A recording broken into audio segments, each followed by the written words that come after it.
Hello, Ray Phoenix here, welcome to Let's Play Mega Man 3, Part 3. So now there's only one more Robot Master left for us to take on, and it's Spark Man. Yeah, this game's answer to Elect Man, Spark Man. You know, Mega Man game is not a Mega Man game unless it has an electrical type Robot Master in it. So I mean, Mega Man 2 is not a true Mega Man game then because it doesn't have any electricity type Robot Master. And same with a lot of other Mega Man games. This would be one of the true, real Mega Man games, and we're kind of in the same kind of thing that Elect Man stage was, or some sort of place where there's electricity flowing through walls, and there's electrical things coming out everywhere. What is this with these? Some sort of electrical plant? There's these plug things that come after us. These plug robot things that come after us and they shoot electricity at us. You know, too much electricity would fry Mega Man circuits. I wonder how much voltage he's set to run under. I mean, where in the world does Mega Man live anyways? I don't know, if he lives in America, which I think he lives in America or somewhere like that, it's probably set to work at 110 volts. In theory, he'd get fried if he went to Europe then. Maybe this level is set in Europe, I don't know. So that's another great place to use the Rush Jet, because this level is really challenging. Unless you have the Rush Jet, you have to stand on those platforms, you might get thrown into the ceiling where there's the spikes on the ceiling like in Bubble Man stage or Mega Man 2. But this is really easy if you have the Rush Jet, which is why I recommend playing this level last and not first, or one of the first. At least get the Rush Jet before you come to this place. And so there's an energy refill there that we could use. We could use that to refill a Rush Jet, so we're needing Rush Jet again later in this level. And our health is already full, so that's going to do absolutely nothing. And there's only one more weapon in this game we don't have yet, and that's because, well, we need to kill Spark Man, which he's the last Robot Master we haven't battled yet. There's those weird suction cup eyeball things. I'm pretty sure they found at a thrift store and just made mass-produced enemies out of them.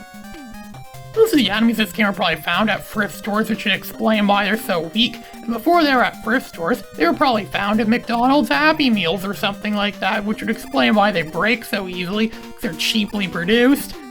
However, that maybe Mega Man's weapon is more powerful than we know it. And then to make matters more extreme, he's gonna have a charge shot in the next game, so his weapon will become even more powerful. Mega Man very well can become a weapon of mass destruction. I'm surprised the government never condemned Dr. Light's lab or something like that because of how dangerous some of his robots could be to the world. They should make a Mega Man game like that. Should be a storyline in a future Mega Man game where Dr. Light gets captured and sent away to a prison somewhere, and his lab gets held up somewhere.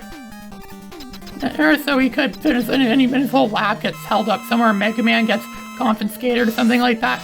And same with all of Dr. Light's robots. That actually sounds like a good idea for a future Mega Man game. I really doubt anyone at Capcom would seriously use that idea, because every Mega Man game has the same kind of formula in terms of story. I mean, this one's kind of a deviation for it because we're going against this Breakman guy and not Dr. Wily like in the first two games, but I mean, they don't like to deviate far from the usual formula of the game. It's always simply, some new enemy comes out, or some new villain comes out, he tries to take over the world, and it's us Mega Man has to, defeat this villain and save the world. Pretty much every Mega Man game kind of has that same basic kind of story.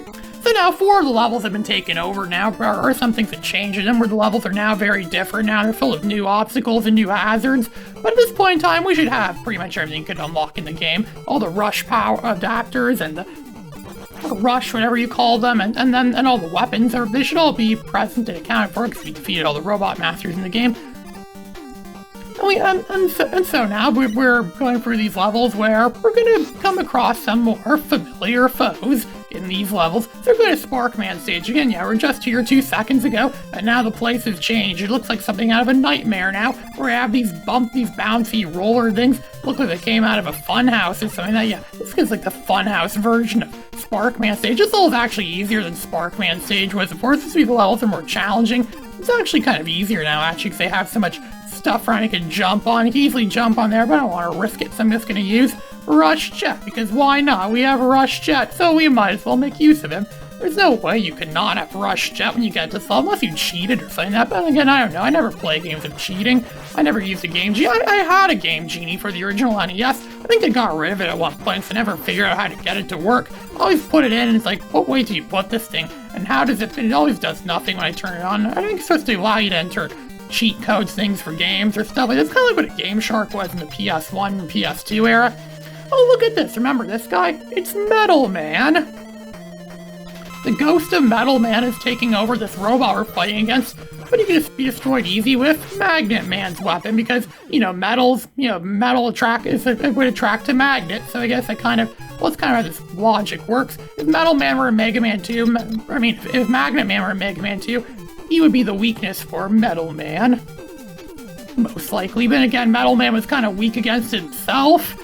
But despite that, the Shadow Blade, which is the closest we get to Metal Man's weapon in this game, is actually not Metal Man's weakness. Because Metal Man's weakness was himself, making him one of the only Robot Masters is actually weak against his own weapon, which is very rare. Most Robot Masters laugh at you for that. Are you really that stupid? Using my own weapon against me? I know Freeze Man in Mega Man 7 does that. If you use your weapon against him, it's gonna give you that. Are you really that stupid look and the fight's gonna start over? The same look that Ami and Yumi gave to Eddie from Ed, Edd and Eddy when he tried selling them tickets to their own show in the Cartoon Network City age. Yeah, I love the Cartoon Network City age. That's probably the best age for Cartoon Network. They had all the Cartoon Network characters all living in one city.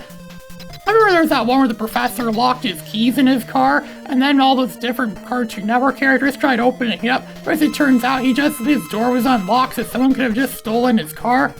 So now we're going after Quick Man.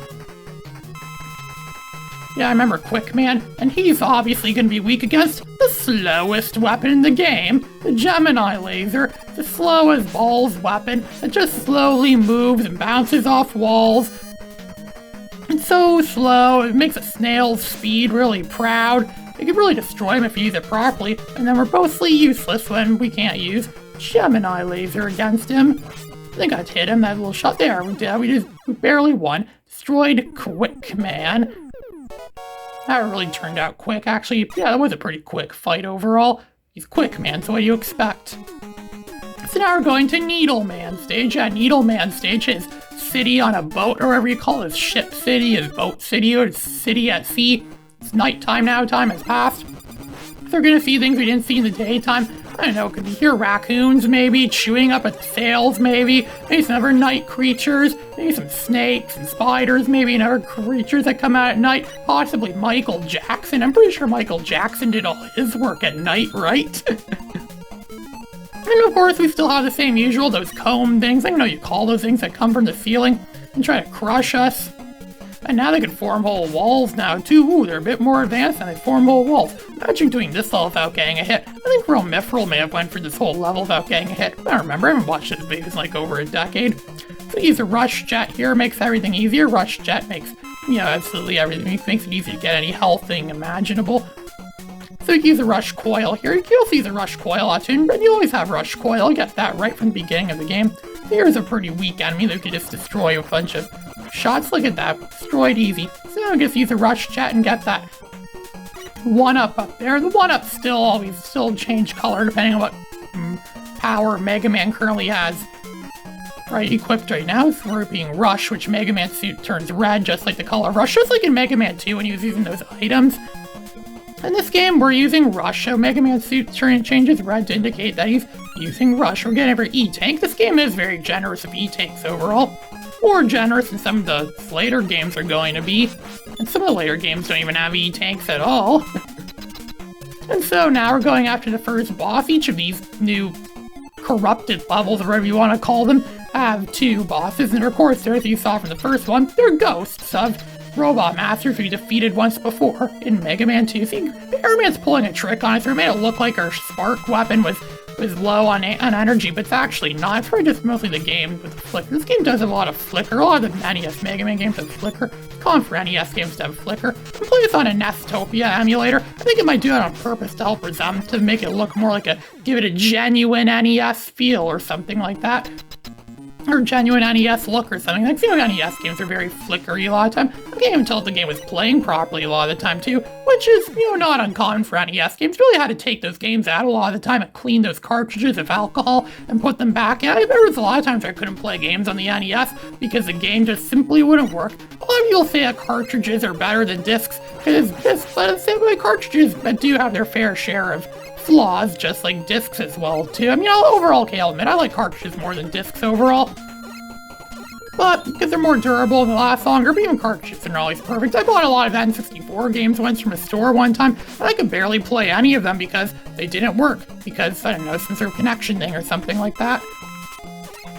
I did eventually get them to work. And discs, I mean, sure, discs could have that problem too, but discs tend to be more, I don't know, when discs do work, they usually tend to be more, they don't necessarily have to be taken out so many times before they actually work. But then again, that could be the case of discs too. I remember my Slim PS1, I did a lot of the Slim PS1 because I know Slim PS1 wasn't that good at playing earlier PS1 games, even mid PS1 games, like games from like 1998, 1999, it struggled with a lot of those as well too.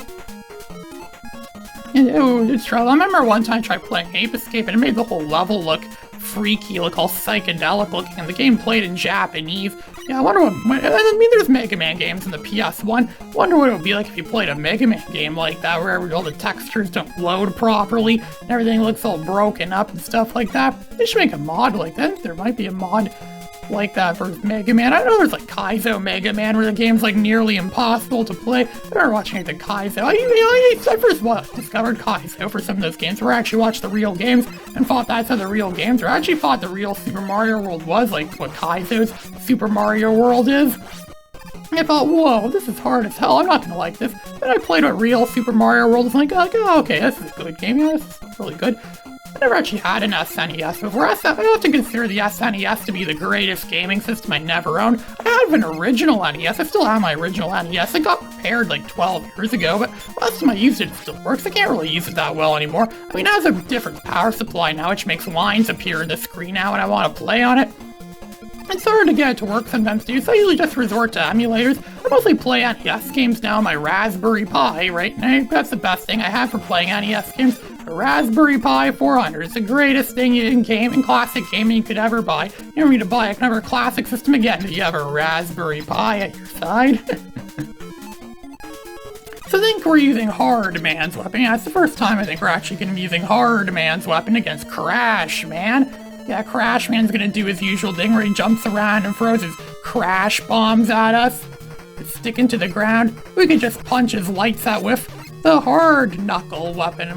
This is more powerful than a Falcon Punch. It's Hard Knuckle. It's a boxing glove magical boxing glove that flies to the sky. We could hit him a bunch of times. It's also kind of energy efficient too. Sure, it's really slow, but it's one of the more energy efficient weapons in the game. Possibly one of the more better weapons in the game.